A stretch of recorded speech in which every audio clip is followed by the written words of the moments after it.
تماشاوان هێژا بینەرێن دەلال نەها ئەمیر سەر کەسایەتێک نیشتمان پەروەر نەتەوا پارێز ئێگۆ ژیانە خۆ خزمەتا دۆزا خوانە تەویدا دەرباس کردیا ئەمێ بە ئاخفن خودی کەدا خودی ڕۆلا ئەوە نەمر سەیدایە جەلادەتە سەیدایە جەلادەت ناوینە جەلادەت عالی جەلادەت ئەمین عالی بەدرخانە 26 هەیوا چارێ 1893 زاینێ دایک بووە و 15 هەیوا هەشتێ 1951 چوو سەر دلۆڤانیا خودای خوا ئەو بخوا لێ سۆرگۆنێ دەماگۆ ماڵباتە بەدرخانی سەردەستەی عوسمانیا سۆرگۆن ببوو یعنی نەفی ببوو لە سۆرگۆنێش دایک بووە بابینە نەمر ئەمین عالی بەدرخان مالاوی لێ بەجێ بوو نابێ دایکاوی سەنیحەیە دایکای خۆجی نەژادا براهیمە یەن چەرکەزیە وەکە ئەمزانن گۆ مالا بەدرخانیە مالەکە گرێدای بوو بنەتەوە خەبە کوردێتە خەبە لەورە ئەمین عالی بەدرخان شخوا عالیە جانەجێ برادەر نامە کەس نامە خوش نامەت بێژن عالیە نعالیە بەل عالی نابە و عالی ڕەنگە دێرە سیفەیە عالی یعنی بە بێژە قەدری گران ئەمین عالی بەدرخان گرێدای بوو بنەتەوە خەبە وەکە ماڵباتە خوا نەتخۆست زارۆکیوی کەچێوی کوورەینا دووری دۆزاوی نابن دووری هەستێ نەتەوی بن لەورە بێجا وێژەبانێ نەمر گەورە حەجی قادری کووی ئانی ماڵێ و زارۆکی خۆداینە بەردەستی وینە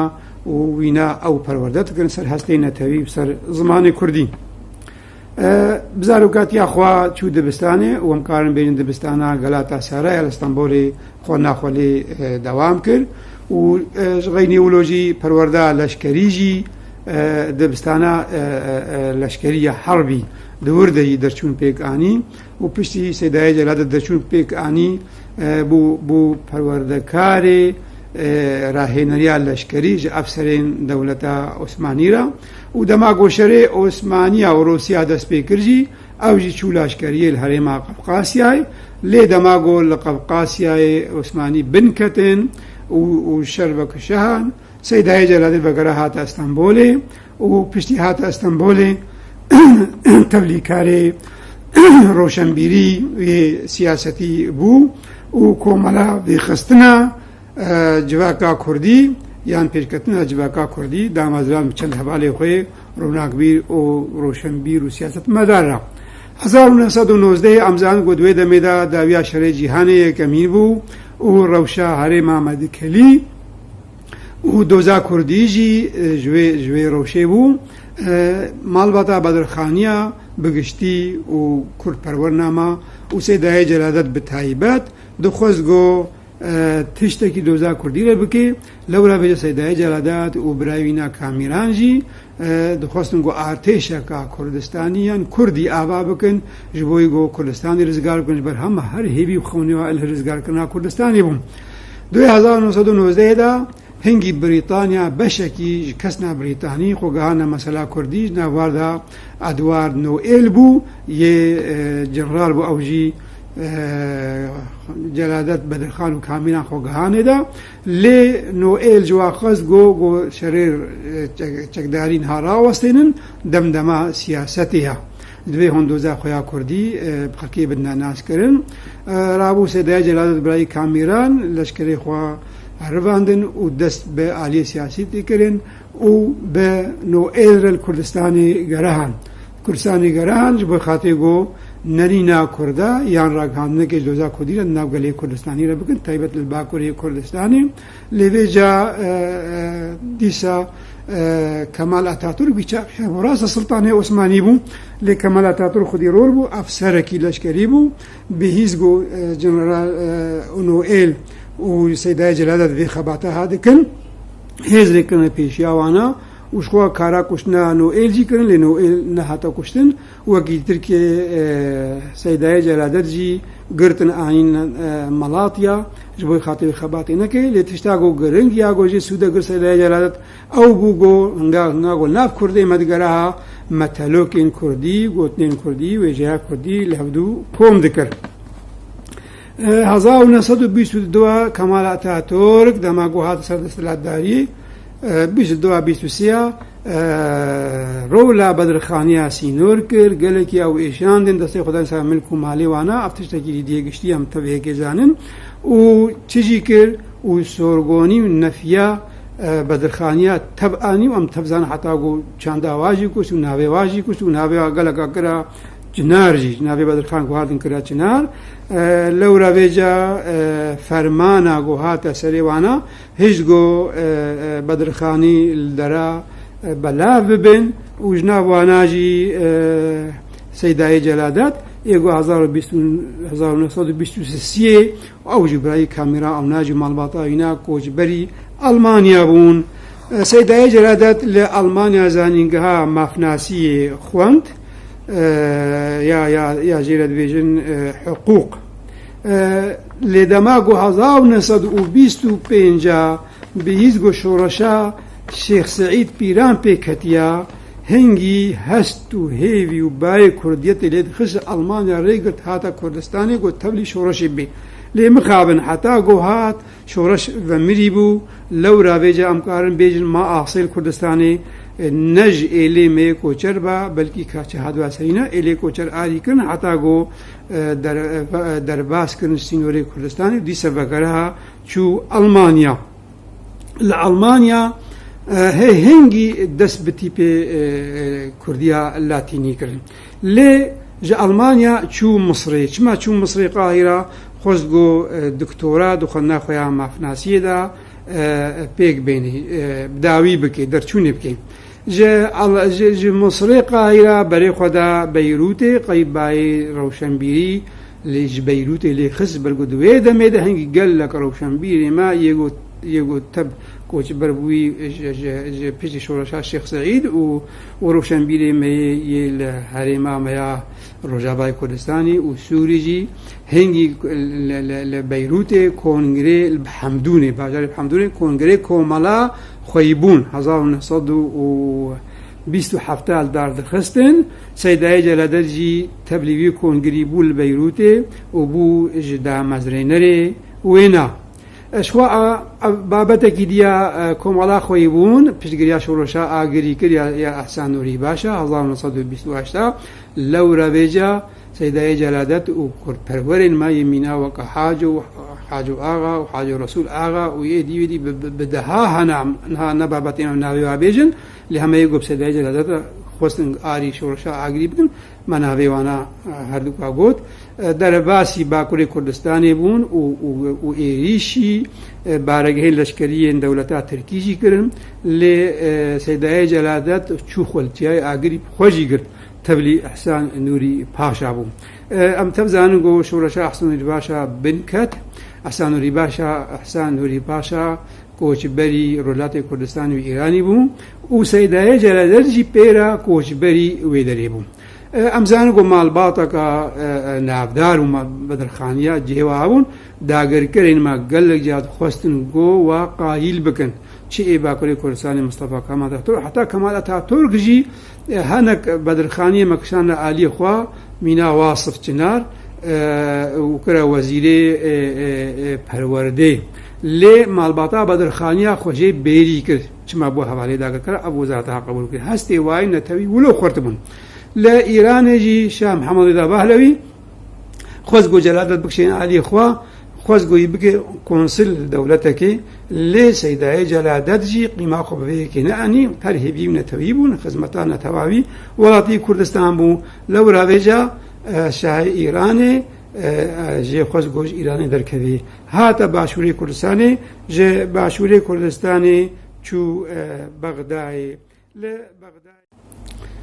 لە بەغدای ئەمزانە گۆ هەنگیت بنسا دەوڵەتا بریتانیا دەبوو بریتانیاژی هەنگی تێکیلی مخابن تێکیلی وێ فەرەنساوا کەمال ئەتاتورک خۆرت بوون خۆست گۆ خۆرت بکن وی قایل بکن لەو ڕاوێجا تەنگیژ سەیدای جەلادەت چێ کرد سەیدای جەلادەت نەچارما گۆ وەرێ ڕۆژاوای کوردستانی ڕۆژاوای کوردستانی تەبلی دیسە ڕۆشنبیر نامە بوو دوارە جبال چه حاجۆبانە چه سەدای جەگەرخوین بانە و چه سەیدایەتی رێژ بانە تەبلی وادە بوو و لە ڕۆژاوا کۆمەڵا خێرخوازێک بەلەنگازان ئاوا کرد ئەم کارم بێژم پرانیە ئارمانجێ وێ کۆمەڵی ئەو بوو گۆ پێشگیریە کوردی مێ پەنابەر بکن و لە ڕۆژاوا ما لێ دیسە مخابن فەرەنسیا خۆست گۆ ئەتاتورکیا قایل بکن ژێ خۆستن گۆ هەرێ شامێ شامێ بجێ ئەژی و شامی ژێرەکردنەوەکە جەهاکی سۆرگۆنێ وەکە جەهاکی نەفیێ مال شامێ پشتی وێ قاخەباتە هێوی وێ کوردستانی وێ لەشکەری و پشتی بنەجیهای گەها شامێ پێرە هەستێن نەتەوی یێ ڕەوشەمبیری چاندی پێرە هەری خۆرت بوون خەباتە ویاگۆ هەوڵدانی خۆی لەشکەری کردن تەو هاتە گوهارتن و بەرەی خۆدا خەباتە نەتەویە ڕەوشەمبیری یا چاندێ یا زمان یا کەڤنەتۆر یا ڕێزمان یا بوی ڕنگێ هەنێ و خۆرد گۆوی ئالی لە شامێ خۆرد بکێ و وەکە ئەمزان 1930 لە شامێ تیپێ کوردی یە لاتینی پێک ئانین و 1932 هێژمارایەکێش کۆبارە هاوار لە شامێ بتیپێ لاتینی دەرەخست پێنجێ گولانێن هەبووە دیرۆکە زمانی کوردی پێنجێ گولانێ 1930 و دودوە و 1935 بکەچ ئاماخوا دوتماماخوا ڕەوشەن بەدرخانە کە چا ساڵح بەدرخانڕە هەبژینی کرد و دو زارۆکێ واژێ چێبوون سینەم خان و جمشید هەردوو زارۆکێوانە وشخوا ئەمزانە گۆ ڕەوشەن خان کەچ ئاماوینە ڕەوشەن خانم کەچ ئاماوینە بەلا هینگیژی هەبژینی کرد بوو مێر کرد بوو کەچکە کاوێنە ژوێژی هەبوو و ئەوژی جەمخۆ خۆی کرد و گەلکی قەدرێ وێژی دیگرت 1942 حتا 1945 کۆبارە ڕووناهێژی سەیدایە جەلادەت دەرچوون کرد پێنج هێژمار ژوێ کۆبارێ دەرچوونکردن یا هاوار 1932 حتا 42 حتا 43 ئەبژ 1942 حتا 45 مەگوت پێنج هێژمار ژێ چاپکردن ئەم تەبزانە گۆ سەیدایە جەلادەت کولایی تجانە تێربوونە ئابووری بوو یان یامالی دنیای بوو هەر ئارمانج و هێویوی گرێدانی بووم نەتاواوی نابە و ئەمزانجی وەکە دیاردەیەکە وڵۆ بالکێشە ڕنگدێریەکە چ کەسێ وڵات پارێز بێ و خەباتکار بێ لە دوورکەوێ ژمالێ دنیای جار و فەقید بێ لە سەدایە جەلادەت کۆوار چاپکردن پەرتوک چێدیکردن ژیان ناوی هەبوو مخابن گەلێکی جار دەرباس کرد فەقیریە دەرباس کرد یعنی حتا بەلکی دەبێ گۆجانە هەبان لاینە نێزیکی مینا وەکە مالا زلفۆوانە ئاریکارینن پێرەتکردن لێوی ئاریکاری قبول نەتکرد وی ئاریکاریش هەواڵی خۆی تێر قبول نەتکرد لێ بووچە بوو هەفپارێ چاندنیا پەمبول گوندێ هێجانێ لە هەرێما شامێ بۆ خاطر ژیانە خۆ پێ دەرباس کرد بەر گوژیانە گەلک تەنگ بوو دخانیگەکی تەنێ دەبوو ساڵحیە لە شامێ و لێ دەرێ چاپخانەژی بوو و جێ جوینا بوو جێ شەوێرکا بوو جێ ڕۆشنبیرا بوو جێ ڕازانی بوو جێ خەوێ بوو سەیدایە جەلادەت گەلک زەحمەتی دکشان هەتا گۆژیانە خۆ بەردەوام کرد لێ ئارمانجێوی تەب دۆزاویە نەتەوی بوو جارێکی جارا وەختێ گۆ چوو ناوپەمبووی خۆ بیرەکە بوو ئاوژێ دکشاندە ناوێ بیرەی کرد بوو بیرا قەدەرێ ji ber çima kiribû bîra qedirê dibê malbata ya Bakurê Kurdistanê bîrek hebû navê bîra qedirê bû û ev bîra wextê got kola li hêcanê jî pambû pê av da wîna û hevharê xweşirîkê xwe navê kiribû bîra qedirê lê mixabin carekê ser bîra qedirê bû bîra qedirê keviyayê dibin lingî di herivî wilo jê derbehs kin û kete bîrê de kete bîrê de laşî wîna hastûyî seyîş kesne heta derxistin birin nexweşxanê hezar carî mixabin پازدهê tîrmê 1951 çû ser dilbevaniya Xwedayê xwe ber hemê Seydayê Celadet gelekî ji xwe me got li gor rolaviya netewî jî ya siyasetê ya siyasî jî ber hemê wî nivîskî jî hebûn ji we berhema elifba Kurdî ya di duê rêznama Kurdî ya sê rûpelên elfabê ya çarê ferhenga Kurdî پێنجێ ڕێزنامە ئەلفبایا کوردی ڕێزمانە ئەلفبایا کوردی یا شەشێ دیباجە لە مێژێن ئێزیدی شغەینی گوگەل لە گۆتاریوی وەکەن هاما گۆتی کۆبارە هاوارژی و کۆبارە ڕۆناهیژی ئەوژی بەرهەمێنانە ژغەینە بێت گەل لە کۆبارە و ڕۆنامادەژی دنویساند هێژان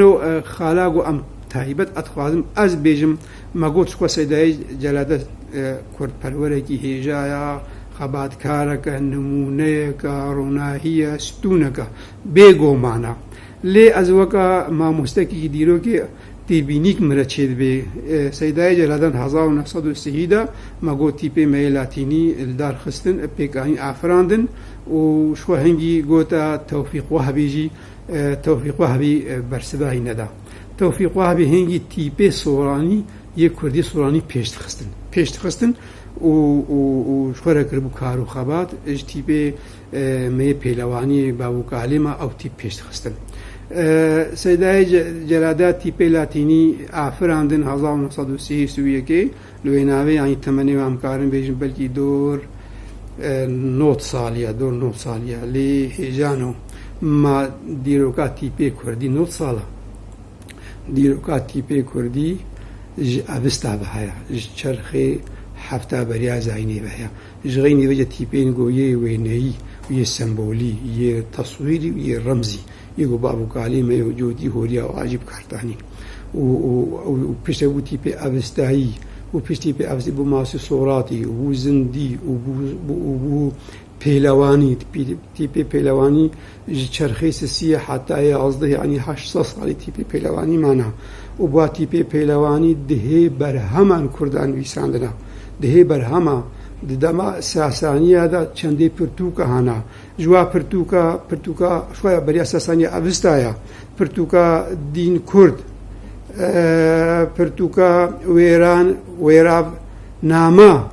پرتووکە کارنامە ئەردەشێرێ بابکانی پرتووکە خودانامە خوانامە شەهنامە هەموو ناوێ پرتووکێ مەیە کوردینە تیپێ مەیە پێلەوانی هاتنە نویساندن ڕستەم نامە پرتووکە کەلیلە و دمنە هندی بە تیپێ پێلەوانیا کوردی هاتیە وەرگەراندن پرتووکە هەزار دەستانە هەزار ئەفسانە پرتووکە سەندیبات ئەف هەموو پرتووکیانی هەموو تیپێ کوردیە ساسانی بوون یەگۆ کۆکاوە پێلەوانی و پێلەوانیات ئەڤستایی وا هاتیە و یەگۆ نەهابێجە ئەو تیپ بووی نەها سۆڕانی و غەینی لە هێژان و بدەها بەرهەمێ مەین کوردی هەنا یەوەکە دیوانایەکەمین بە تیپێ سۆڕانی ئەمکارن بێژن خەلکی کردن ناوێت تیپێ عەرەبی مخابنە تیپێ عەرەبینە تیپێ کوردیا سۆڕانینە یان پێلەوانینە بابا تاهرەی هەمەدان دیوانایەکەمین در هزار زاینێدا چێکریا دیوانە هەلبەستی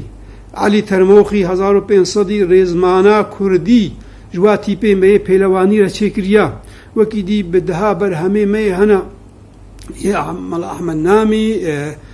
یە مەڵای باتێ یە فەقهێ تەیرا یە مەڵای جیری ئەحمەدەی خانی هەموو با تیپانە هێژان و جانە جامێرژ مەدوێت تیپێ عەرەبینە شاشە نە تیپێ عەرەبینە هنگاو برایمای عرب هات نامه افتی بشخواه بون معنا ساسانی بریا برایمای عرب بریا مسلمانی با اوقات تیپ بون او جهاد و تیپ ما او تیپ شخورا بابي الرشوي الدؤالي ابو اسود الدؤلي و